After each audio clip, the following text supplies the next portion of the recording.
снова в России, мы дома. Это крымская весна, дух свободы в нас вдохнула. Это крымская весна нас с тобой вернула.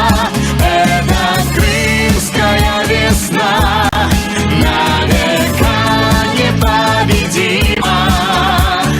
Это крымская весна, наш великий праздник Крыма. Наша встреча посвящена Дню воссоединения Крыма и России. Дело в том, что воссоединению Крыма и России практически на сегодня 10 лет. Якутянин, который оказался в этот день в Крыму, был Андрей И. Вообще, это где вы находились? Просто Крым достаточно... Севастополь. Севастополь.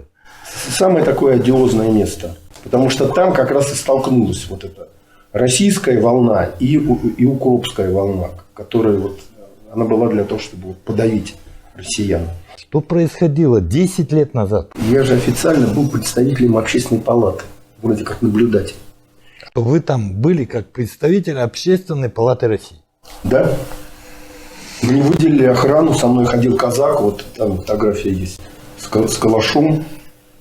Даже в туалет за мной ходил. Ну, якобы, чтобы меня не подстрелили эти укропы. Как происходило голосование? Вы как общественный наблюдатель же, получается, были, да? Но я говорю, это просто толпы шли на это голосование. Просто толпы.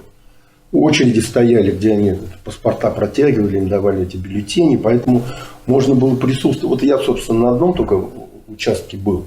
Но было понятно, что такое повальное голосование за Россию идет на всех участках. Я спрашивал бабушек. Бабушка древняя идет, там ее под руки ведут. Я говорю, спрашиваю ее, ну вам тяжело, наверное, было? Она говорит, я в жизни никогда не голосовала. А здесь я бы приползла только для того, чтобы Крым стал снова российским. То есть там такое воодушевление у всех было. Ну, это был всеобщий праздник. Особенно, когда узнавали, что ты из России. Там, вы откуда? Я говорю, из России.